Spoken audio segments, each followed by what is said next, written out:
Boa tarde, amigos. Estamos iniciando pela TV Educadora mais uma edição do programa Cenário Político.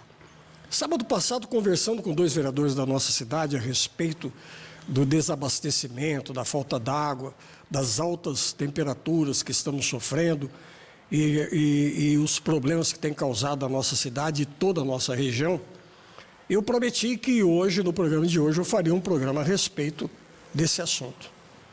E foi com muita satisfação que eu consegui convidar, e eles aceitaram o nosso convite. Eles são, pelas modéstias de ambos, não gostam de ser tratados como doutores, mas eles são doutores do assunto, e por isso eu vou me referir a eles como doutores. Esse grande amigo de longa data, doutor José Everaldo Vanzo. Obrigado. Que, bom, se eu for falar do teu currículo, mas eu vou falar só o seguinte: é engenheiro civil sanitarista, especialista em engenharia de saúde pública. Depois eu vou falar quantos anos ele ficou na Sabesp, dirigiu, foi presidente da Águas do Amazonas, nada mais nada menos, que é um dos mais complexos contratos e concessões que foram feitos em todo o Brasil. Vanzo, é um prazer recebê-lo aqui no programa. Prazer é meu, né, estar aqui, né, nesse começo de uma tarde de sábado, para falarmos de dos assuntos mais importantes em qualquer democracia, que é o saneamento, que envolve saúde pública e despoluição dos rios, né? Então, eu que agradeço a oportunidade, né, de estar aqui ao seu lado, falando para essa seleta plateia, ao lado aqui do Dr. André Lucirton Costa, um eminente professor da USP, né, e que trata da questão de concessões públicas de uma forma muito competente, né, e que vai enriquecer, sem dúvida nenhuma, essa mesa aqui de debates. Bom, como o Vanzo já antecipou, nós estamos recebendo aqui o doutor André Lucirton Costa, engenheiro e professor da Faculdade de Economia e Administração da Universidade de São Paulo, Ribeirão Preto, e foi até o ano passado diretor desta faculdade da FE. Doutor, é um prazer recebê-lo aqui, viu? Muito obrigado pela sua humildade e pela sua gentileza de atender o nosso convite. A honra é toda minha, de estar aqui.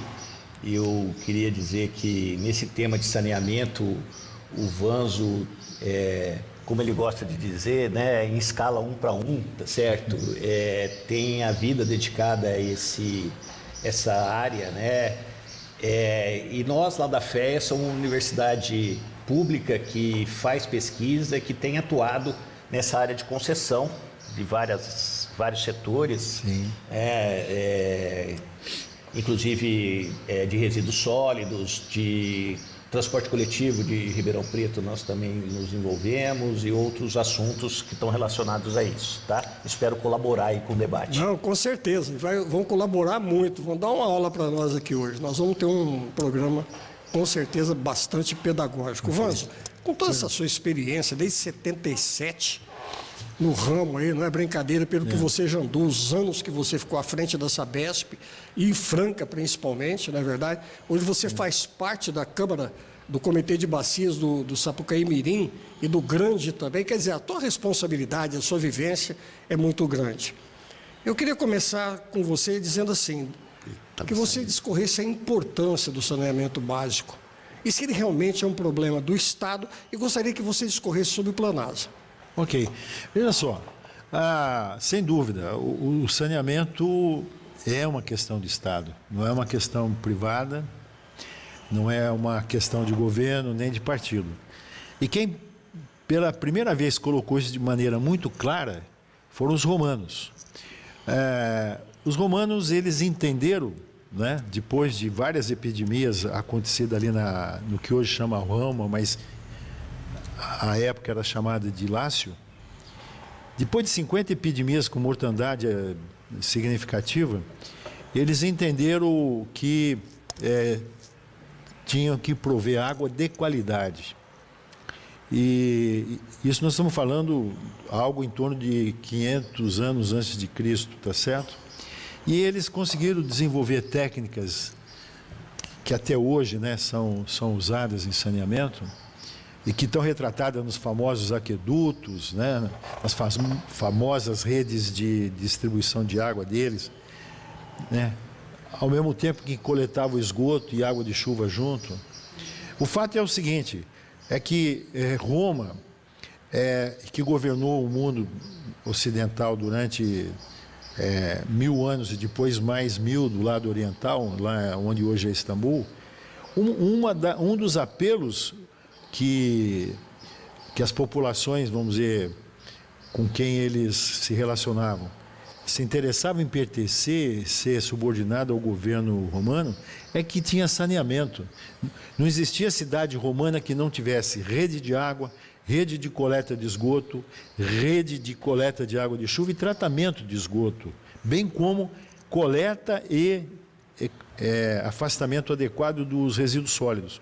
Isso criou vamos dizer, um entendimento de que para governar os povos você tinha que ter saneamento, como tinha que ter estrada, né, para facilitar a logística de transporte de alimento, de segurança, correio, tudo isso. Os romanos é que trouxeram isso. Pois bem, os romanos desapareceram no mundo ocidental por volta do século V, e aí veio a Idade Média. E a Idade Média se caracterizou exatamente por não saber da importância do saneamento. A Idade Média é caracterizada por uma altíssima mortalidade, né, onde cada cidadão tinha, em média, 1 litro de água disponível por dia, enquanto que a época do Império Romano, tanto da República como do Império, eram 1000 litros por cidadão dia. Então você imagina... 1000 litros dia? 1000 litros. Assim, o tamanho e a importância que o Estado romano dava ao saneamento.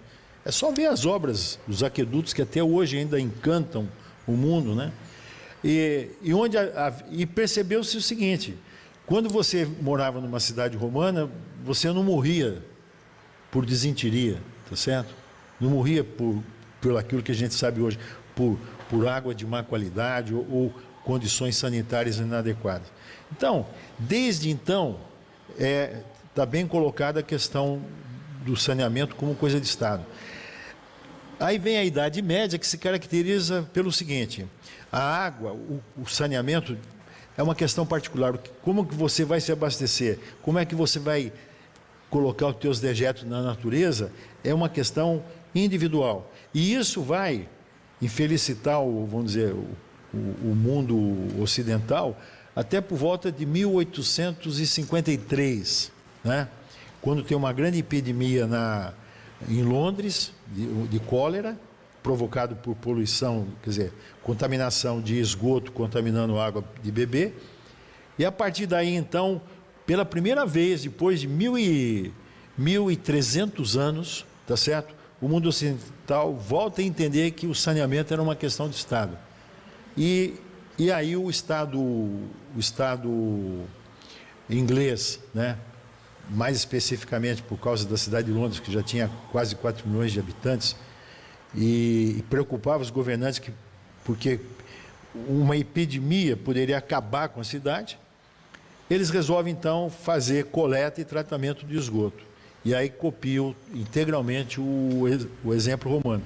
Então, no Estado moderno, né, e de lá para cá, de 1850 para cá, os estados que se desenvolveram sempre tiveram o saneamento como uma questão de Estado. O Brasil demorou um pouco mais, e ainda a gente convive ainda e sabe que tem cidades brasileiras que não têm saneamento adequado, tá certo? E essa é uma das razões pelas quais se fez aí o novo marco regulatório. Então, é questão de Estado, né? E lembrando e colocando o doutor André no circuito, a responsabilidade é do Estado, né? No caso, o município ou o Estado propriamente, ou a União. E quando a obrigação, a titularidade, a responsabilidade é do Estado.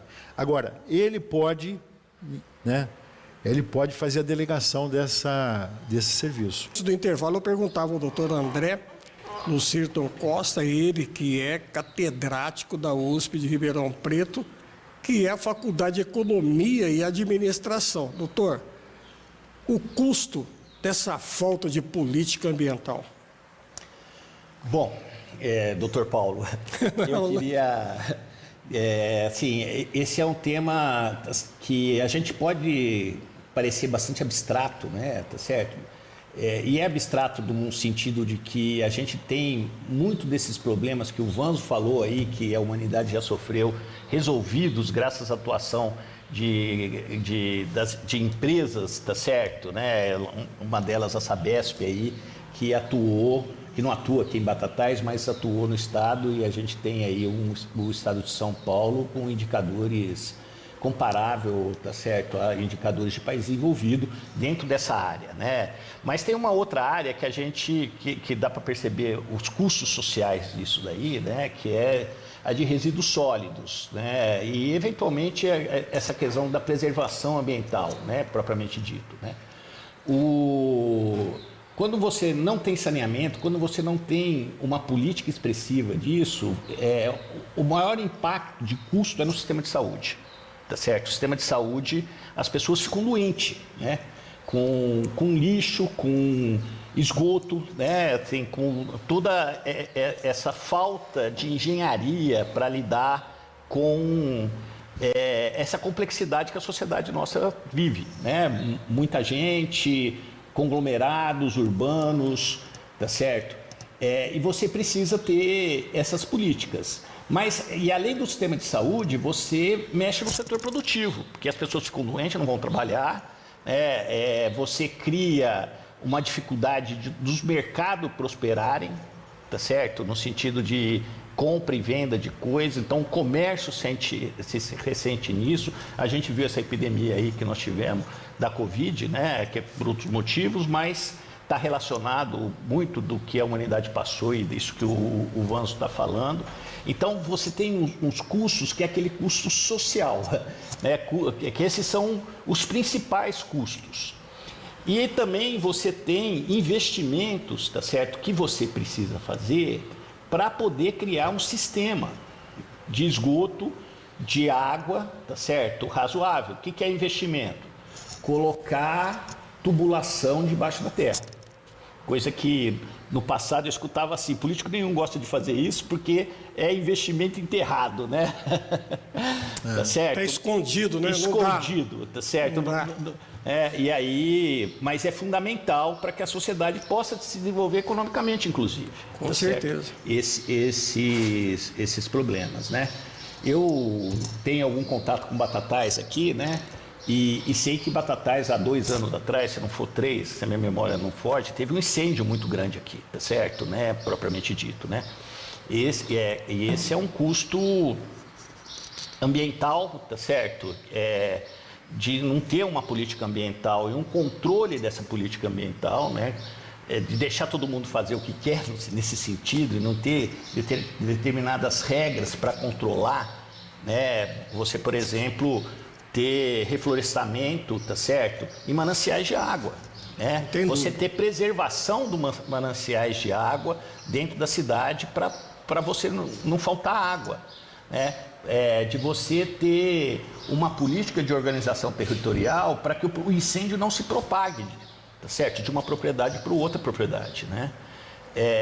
Propriamente dito. Então, são esses custos sociais que estão envolvidos nessa nossa discussão do saneamento, né? Vanzo, você tem dados de Batatais, embora sejam lá de 2022, aí, a questão de um ano e meio atrás, aí, sobre como é que é a situação hoje, né? De Batatais, por exemplo, em questão de água, saneamento, assim, em relação às cidades da nossa região. É uma situação assim de equilíbrio? Eu vejo o seguinte, os dados que estão disponíveis estão no Sistema Nacional de Informações de Saneamento, que é um sistema criado desde 95, quer dizer, já tem aí 28 anos, né, de existência, e foi uma das grandes criações do setor. Trata-se, na verdade, de um banco de informações e de indicadores. Então, hoje, antes de vir para cá, por curiosidade, fui ver qual era a situação dessa maravilhosa cidade de Batatais. Bom, está lá. São dados de até 2021. 22 e 23 não estão ainda disponíveis. Então, vou falar com base até 2021. Batatais tem 100% de abastecimento, ou seja, toda a sua população urbana de 56 mil habitantes é abastecida com água. Isso é o que está lá, né?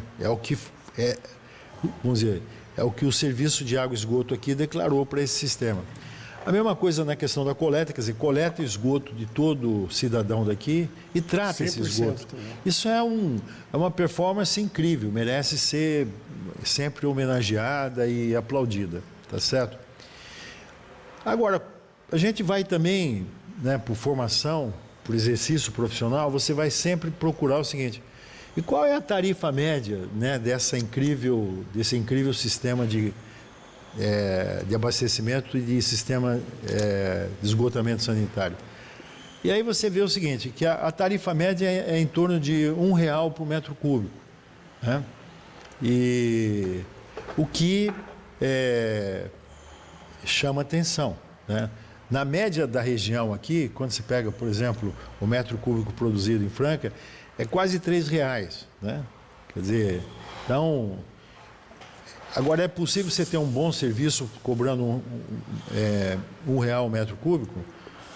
Aí você vai ver o seguinte, um outro indicador. Você vê lá qual é a arrecadação e aí vê quanto que se gasta com pessoal, quanto que se gasta com energia elétrica, quanto se gasta com material de tratamento.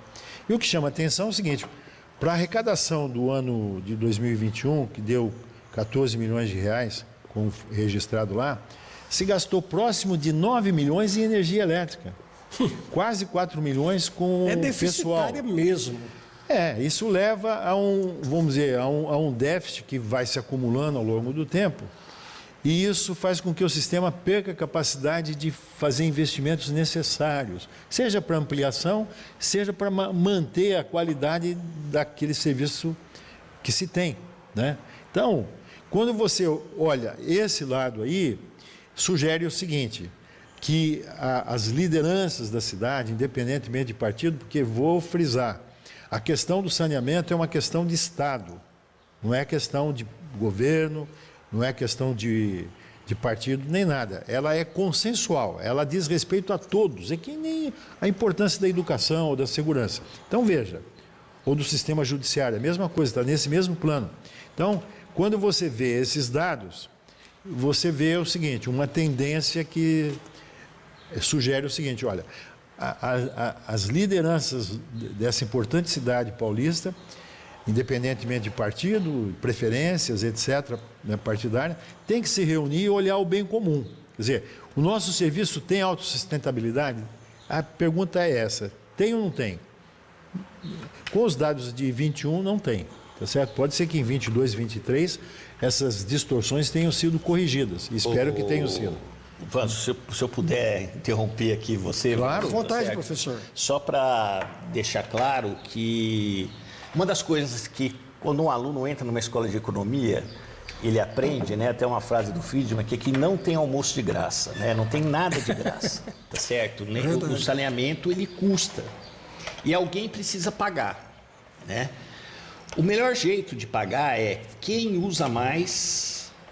paga mais, né? Porque usou mais, tá certo? Hoje, inclusive, tem tarifa que a gente chama de subsídio cruzado, tá certo? Que aqueles grandes consumidores acabam financiando aqueles que não podem pagar, né? Por condições econômicas específicas, né? Exatamente. Que é a estrutura da tarifa, né? Então, a ideia é que a tarifa pague o sistema de esgoto. Então, o que é o sistema de esgoto? É a estação de tratamento da água, se eventualmente aqui é pelo aquífero Guarani, as bombas... Aqui tem os dois, tem tratamento de superfície, água de superfície e poço profundo, né? Certo. Então, as duas coisas, esses dois modelos precisam ser pagos. Aí tem a distribuição da água, que é todo o encanamento que vai até a casa das pessoas, né? Depois disso, você tem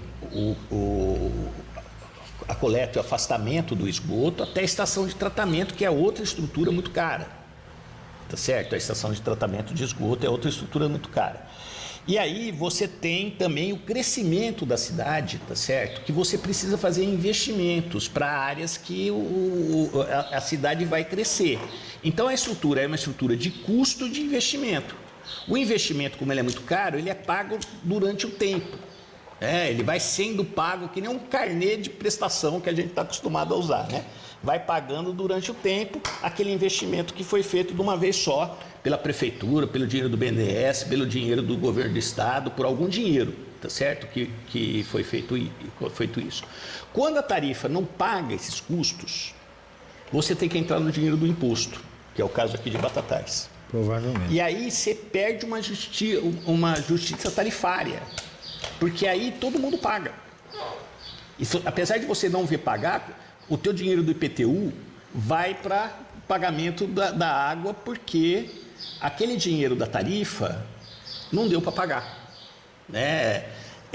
Propriamente dito, certo? Perfeito. Então é esse o que o Vanzo está falando, né? O Vanzo, até professor, é muito bom conversar com vocês, porque a gente tem uma visão periférica do assunto, como jornalista e tudo mais. Mas eu queria fazer o seguinte, o Vanzo citou que é um problema do Estado. Mas o artigo 23 da Constituição Federal, se não me falha a memória, acho que no seu parágrafo 8º ou 9º, se não me engano, ela diz que o saneamento básico é competência comum da União, do Estado e do município.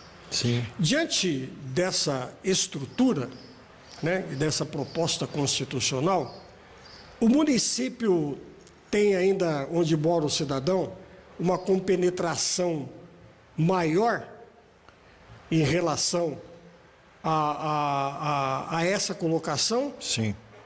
Sim, a resposta é positiva. A titularidade do serviço, pela própria Constituição, e naquilo que se diz de interesse local, é de responsabilidade objetiva do município. O município é um dos entes federados. Quer dizer, quando a gente fala em Estado, nós estamos falando da União, fica lá em Brasília, tudo aquela estrutura.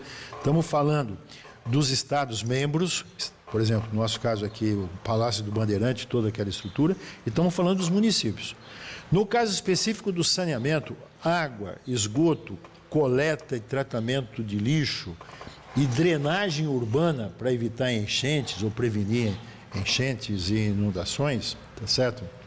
Mais especificamente inundações, é responsabilidade primeira do município. Ele pode delegar isso, né? Através de concessão ou de permissão, de acordo com a Lei 8987 de 95. Ele pode fazer isso, né? Não é o caso aqui, porque aqui é uma administração local, é o serviço autônomo, né, que eu acho bastante competente, tendo em vista esse indicador macro, quer dizer, 100% da população é atendida com esse serviço de abastecimento de água e 100% com coleta e esgoto tratado. Isso é... Em que pese a falta da água nos períodos de estiagem, Sim, não, é bomba que queima, é problema daqui. E aí do prefeito de plantão, né, doutor André? Então, veja só, Paulo, a questão, vamos dizer, da manutenção dessa qualidade, da continuidade do serviço, da regularidade, aí tem muito com o que o André falou. Você tem que ter tarifas adequadas para suportar tudo isso, fazer os investimentos, seja em poços, seja em tratamento, seja em reservatório, né? Seja principalmente em treinamento e educação continuada do corpo que trabalha, do corpo humano, né? Dos elementos, dos profissionais que trabalham no serviço. Então, tem que ter tarifa adequada. E só para encerrar minha participação nesse ponto, veja só, a Sabesp continua sendo um bom exemplo. Quase que 10% de todas as famílias abastecidas aqui na região e servidas com coleta e tratamento de esgoto, pagam até R$15 por mês, dá 50 centavos por dia, dá 25 centavos pelo serviço de água e mais 25 centavos pelo serviço de esgoto, né? Quer dizer, por quê? Tem o chamado subsídio cruzado, ou seja, aqueles que podem mais, pagam mais, tá certo? Porque a ideia de ter o saneamento na mão do Estado é essa. O Estado é o único que pode dizer o seguinte, olha, a política nossa vai ser atender bem as pessoas e, por exemplo, a despoluição dos rios. Coisa que a iniciativa privada não prioriza isso. A iniciativa privada prioriza o lucro crescente e de forma incessante. Quanto mais lucro, melhor. E não está priorizado atender as pessoas e muito menos a questão ambiental. Sobre o meio ambiente nosso, os bens naturais, né, que tanto necessitamos para a nossa subsistência. Hoje, falando de água, ainda vamos falar de lixo, com o doutor André também. E eu perguntava para o doutor André a respeito das concessões, das privatizações que são feitas, que os órgãos públicos, as prefeituras em particular, podem destinar tanto para empresas públicas como privadas, e o que consiste uma boa delegação desses serviços do meio ambiente. Bom, Paulo, eu vou pegar a frase do Vanzo, tá certo? Uma frase do Vanzo, assim, duas. O exemplo dele sobre a questão de uma eventual ineficiência, tá certo, na prestação de serviço de água e esgoto, né? E também a questão do lucro, né? Dessa questão do lucro, né? A gente tem uma palavrinha que assim que é a palavra que se chama governança, né?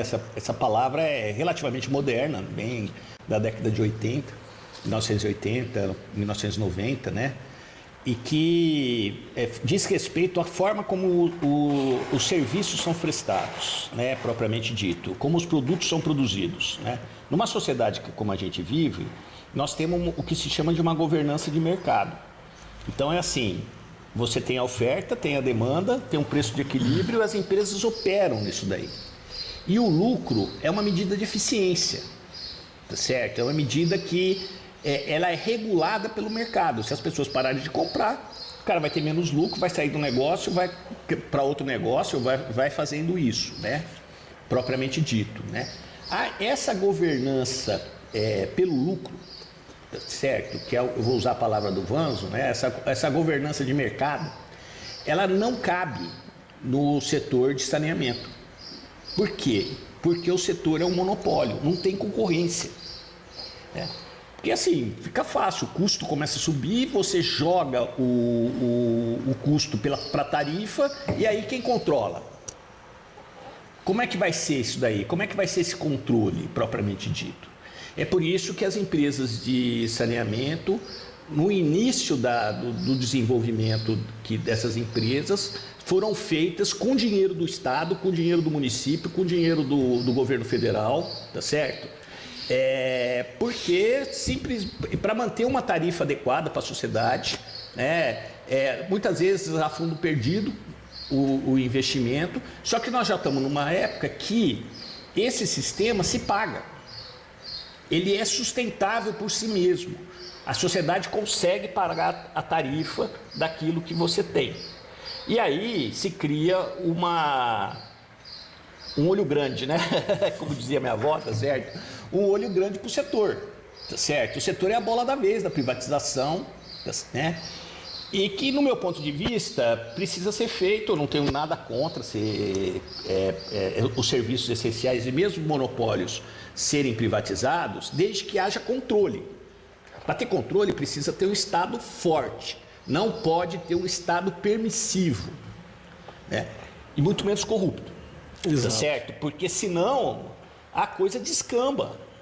Muito mais fácil do que aquela descamba de ineficiência do setor público quando operava, no meu ponto de vista. E é isso que mostra os resultados do setor de saneamento, que o Vanzo vai falar muito melhor do que eu. Isso daí, eu não vou entrar nesse assunto, né? Vanzo, sobre essa questão, né? Sobre essa questão dos resultados do saneamento, né, Vanzo? Propriamente dito. Deixa eu terminar o raciocínio. E aí, por exemplo, os modelos que estão fazendo, nós fizemos um artigo que saiu no Estadão, tá certo? Com o Vanzo participou, né? O Vanzo fez um artigo e eu participei, é o contrário, tá certo? Falando sobre as outorgas onerosas. Então, assim, o que o governo quer com a Sabesp? Arrecadar, tá certo? Vai arrecadar. Quem que vai pagar essa arrecadação? A tarifa. É você que usa a água, é você que usa o esgoto, que vão pagar a arrecadação que o Tarcísio vai usar, não sei aonde, porque ele não explicou onde ele vai usar esse dinheiro. né? Dizem a língua pequena que ele quer se eleger presidente, tá certo? Então por que ele está fazendo essa privatização? Por que ele está fazendo essa privatização a toque de caixa de uma empresa que já se mostrou eficiente, que nem a Sabesp? E aí eu termino a minha fala para a gente entrar na questão da Sabesp propriamente dita. Já como o senhor já deu a introdução, eu vou passar, rolou a bola para o Vanzo chutar. Ô Vanzo, a Sabesp tem um credenciamento extraordinário, tem um conceito muito elevado diante de uma grande parcela da população. Agora me diz o seguinte, qual é o volume de investimento anual da Sabesp e a qualidade de serviço? Você deve ter esses elementos. Sim.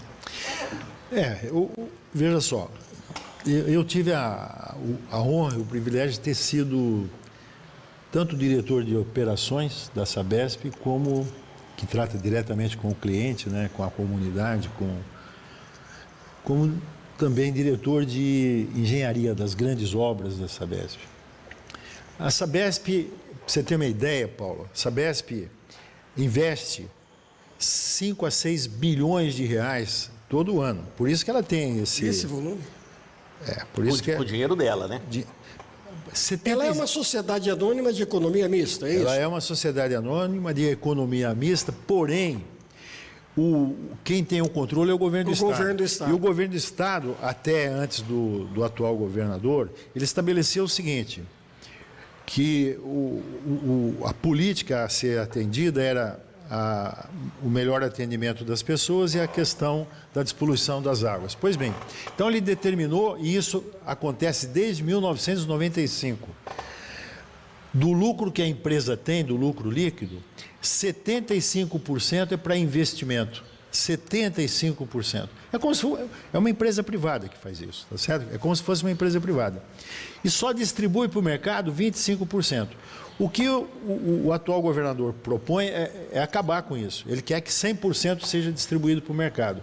Então não vai ter mais capital próprio, sobre o qual os juros é muito pequeno, não vai ter mais capital próprio para fazer investimento. Mas como fiscalizar isso depois, Wanda?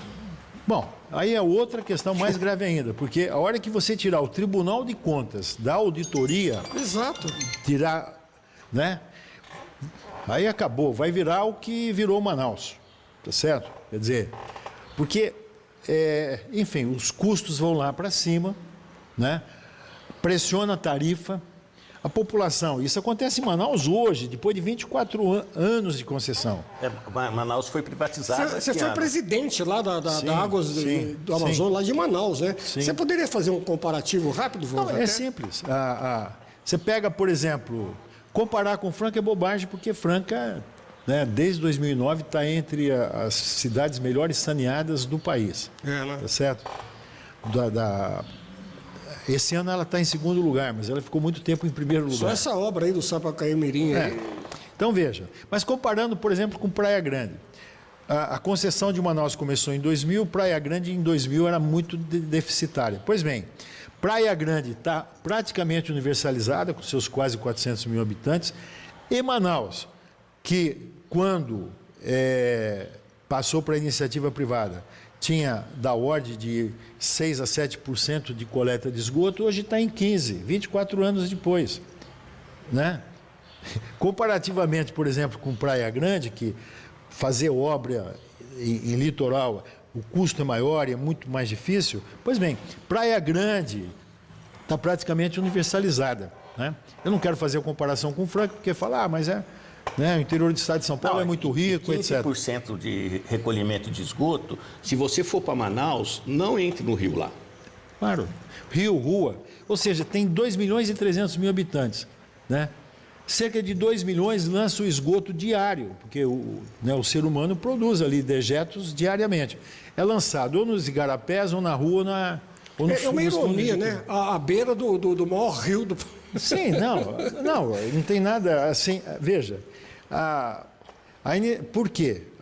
O modelo de Manaus, tá certo? Ele foi um modelo baseado não na menor tarifa, ele foi um modelo baseado na maior oferta. Na maior oferta, né? Ou seja, e é isso que o André falou, na maior oferta, Quem é que vai pagar isso? Vai lá para a contabilidade da empresa que vai para a tarifa, porque tudo vai para a tarifa, tá certo? Tem uma forma de prevenir isso? Tem.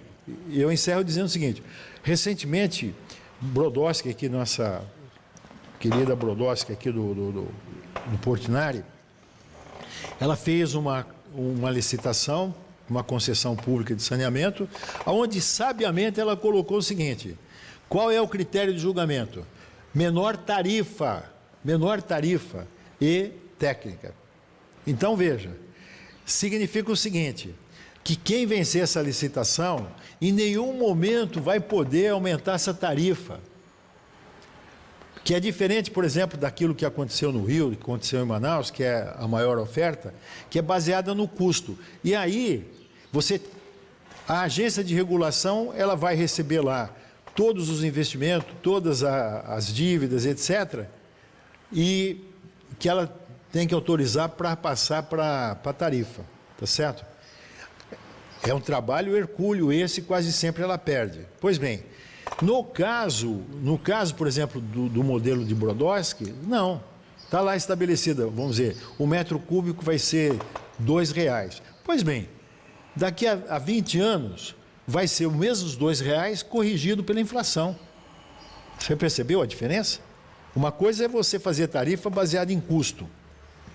E você pode manipular o custo. De que forma?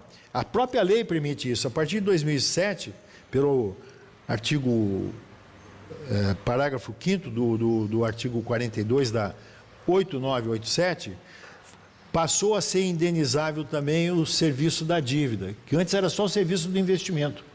A partir de 2007 é o da dívida. Bom, e como é que essa dívida é inflada? Primeiro que é o seguinte, quem está entrando no setor é um grupo, e ele tem outras empresas, tem empresa que fornece material de tratamento, que fornece mão de obra para execução de rede. Então, eles não vão mais ao mercado fazer concorrência, eles põem a empresa do grupo para servir a outra. E aí põem o preço que bem entendem. Quer dizer, e você pode, como professor de economia que até eu gostaria que vocês... É possível, numa privatização, você reduzir tarifa e melhorar o investimento, Vanzo? Não, claro que não. Eu te dou o exemplo do que aconteceu, talvez na concessão mais espetacular já à vida. E eu tive na Inglaterra vendo isso lá em 93.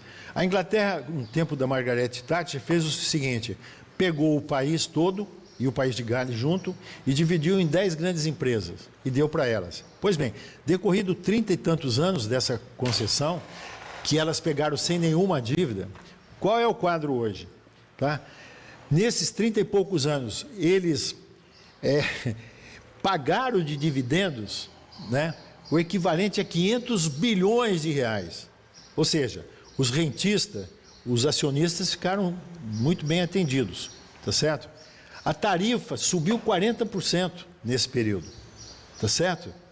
E os investimentos praticamente se extinguiram. Por quê? Os rios que eram despoluídos na Inglaterra à época antes da Margaret Thatcher, só 14% deles hoje permanecem despoluídos. Os outros 86% de rios ingleses estão poluídos. Por quê? Não se investe em tratamento de esgoto, tá certo? Não vai se investir em ampliação de tratamento de água, não vai se fazer nada, porque tem que maximizar o lucro, né? Esse é um ponto. O outro ponto que é notável também nessas privatizações é o seguinte, quem é CEO desse tipo de empresa privatizada ganha uma fábula. Por exemplo, você pega um CEO da Sabesp, eu fui diretor, não fui o presidente, mas eu ganhava a mesma coisa que eu ganhava em Franca, como superintendente. Doutor André, por que as prefeituras têm dificuldade no recolhimento e destinação do resíduo sólido? Foi a pergunta que eu te falei antes, né? E qual é a importância da reciclagem? Certo. Bom, nós tivemos um período, né, também muito recente, dos lixões, tá certo? Assim, os lixões eram um lugar que se escolhia e colocava um monte de resíduos lá, né, sólidos, né, lixo, né? Eu vou usar a palavra lixo que eu acho melhor. um monte de lixo lá, tá certo? E isso começou a dar problema de saúde, né? Tem lugares em próprio Ribeirão Preto que fizeram um conjunto residencial em cima do lixão, deu um monte de problema, tá certo? A respeito disso, porque o material vai degradando e vai diminuindo a densidade do solo, né? E aí não tem estrutura que sustentam as casas, né? Então, lá em Ribeirão aconteceu isso, tá? Hoje as coisas estão um pouco mais organizadas no sentido da criação de aterros sanitários, né? Para quem nunca viu um aterro sanitário, ele é muito diferente de um lixão. Para vocês terem uma ideia, ele é impermeabilizado, tá certo? Totalmente. Tem que ter uma posição geográfica tipo um vale, em que se permeabiliza a parte do resíduo para o chorume não entrar no lençol freático, né? E o chorume que cria nesses aterros sanitários é uma quantidade enorme, tá certo? De volume de água, aquela água preta, tá certo? Que sai do lixo depositado lá, né? Aí depois disso eles fazem uma estrutura de cano para recolher o metano, também para não poluir a atmosfera. Então nada vai para o lençol freático e todo os gases de efeito estufa são efetivamente recolhidos. Mas o resíduo tem vários problemas, né, que você tem com relação a isso. Ele é muito caro, tá certo? E assim, não dá para uma prefeitura de uma cidade pequena colocar as coisas no resíduo. E algumas empresas usaram isso como estratégia de mercado e licenciaram aterros sanitários, tá certo? De tal forma que a região precisa destinar o resíduo para esse aterro sanitário. E aí os aterros sanitários estão com um grande problema de capacidade, porque chega uma hora, ele satura.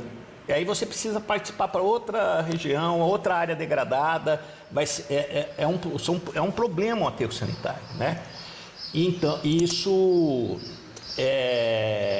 acaba viabilizando para muitos setores, tá certo?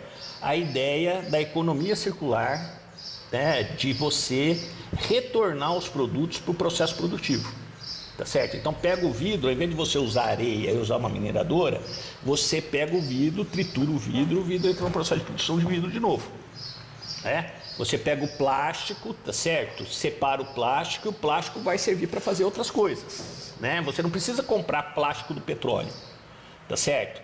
Então, e aí você tem uma estrutura circular, tá certo? De economia em que as coisas voltam para o setor produtivo.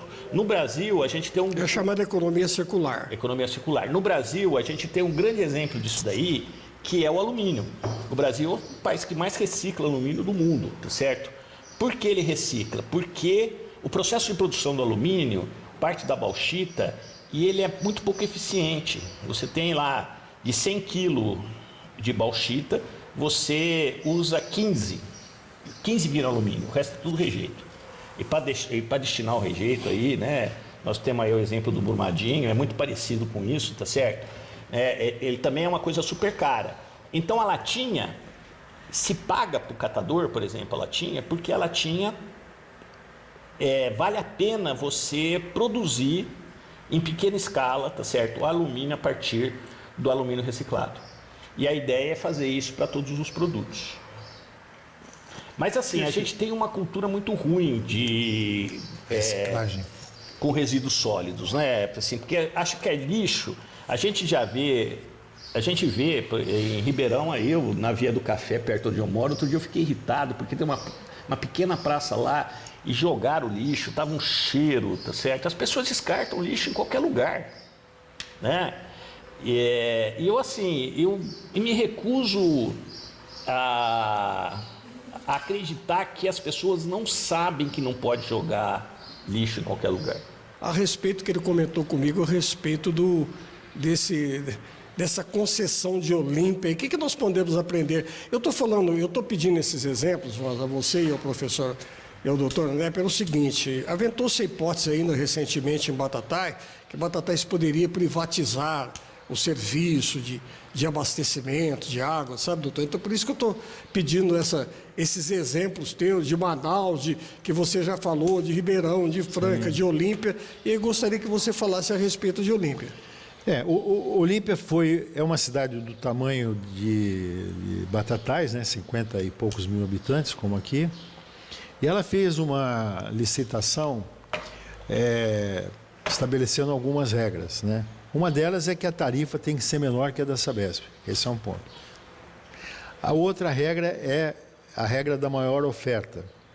Pois bem, aí a Sabesp participou desse certame e venceu, pagando por uma outorga o valor de 150 milhões de reais. Estou arredondando o número. O que dá um per capita de 3 mil reais por habitante, né? Se você me perguntar se financeiramente isso fica de pé, é claro que não fica, tá certo? Mas já dá um indicativo, né?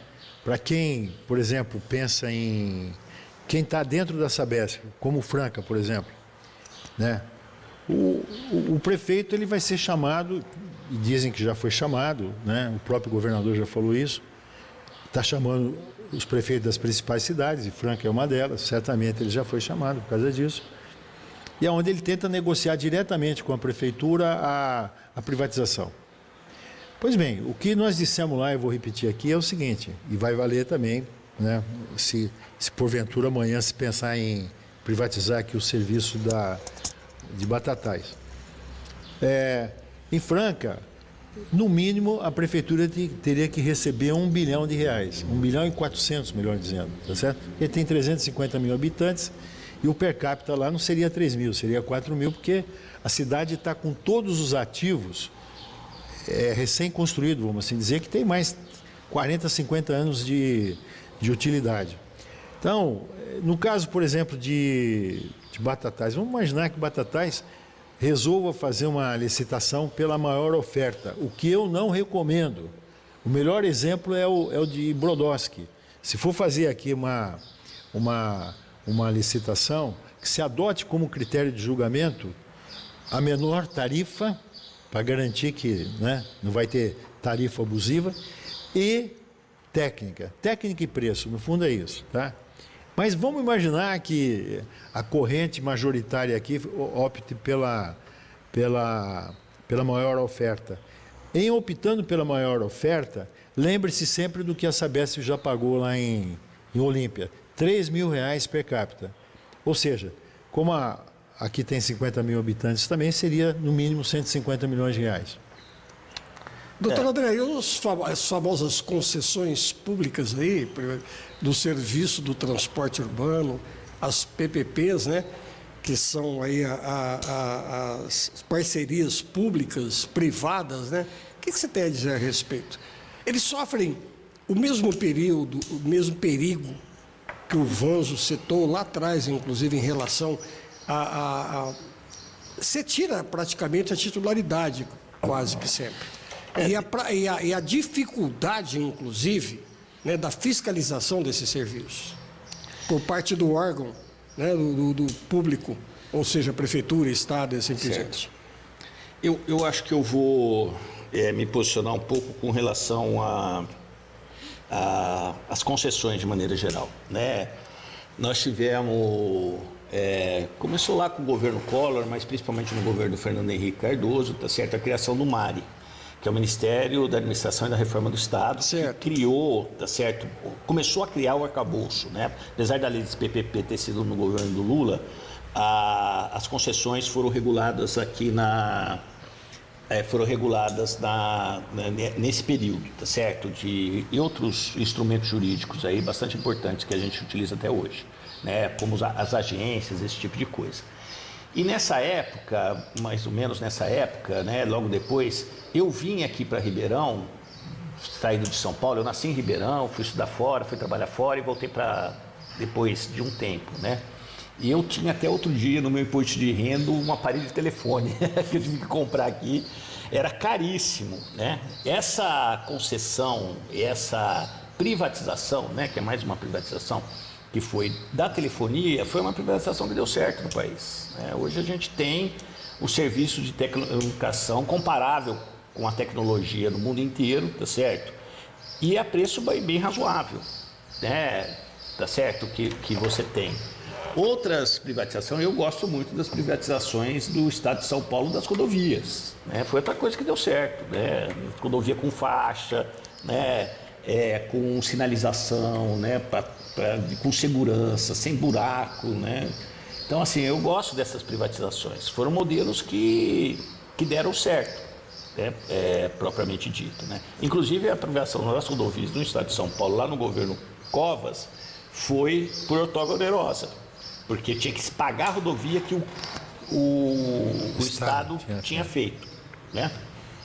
Propriamente dito. Aqui tem uma obra aqui que contorna Brodowski, que é fruto dessa política.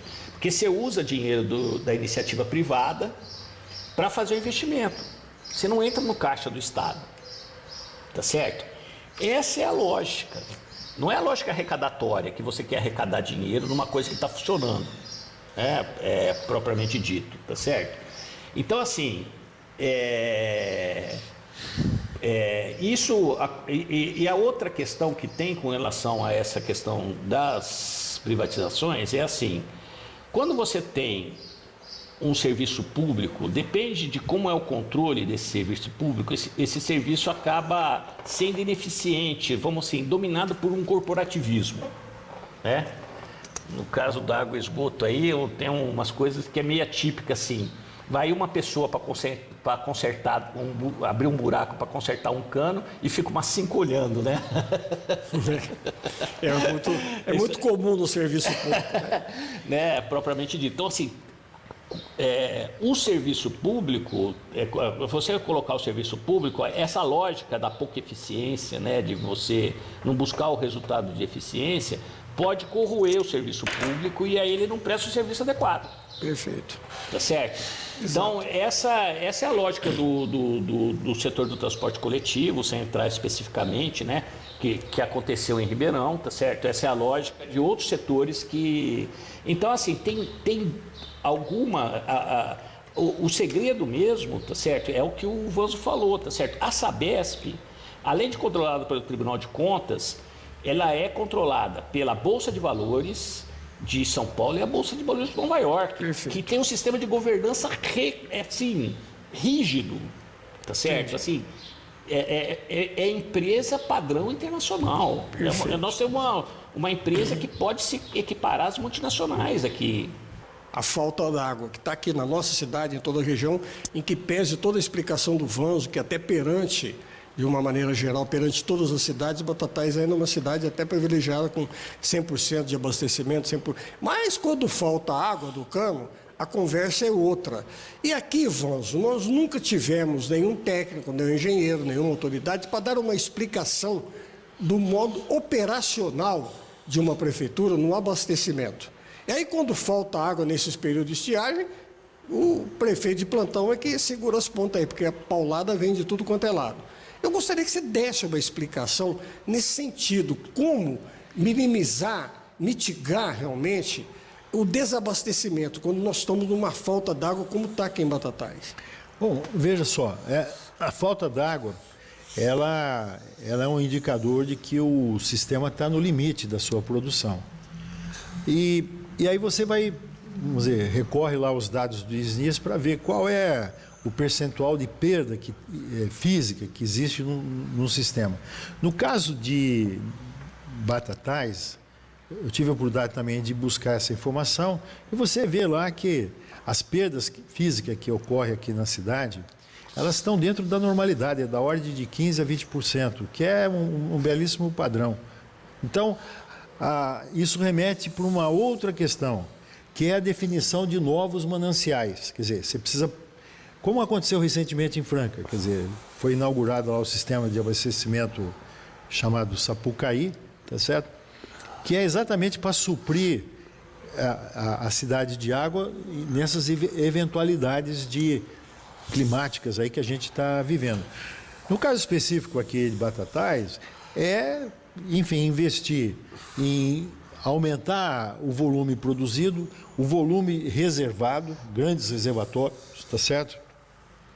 E também ter um programa de orientação popular no sentido de ensinar o usuário do serviço, na questão da água, a como usar racionalmente esse recurso chamado água.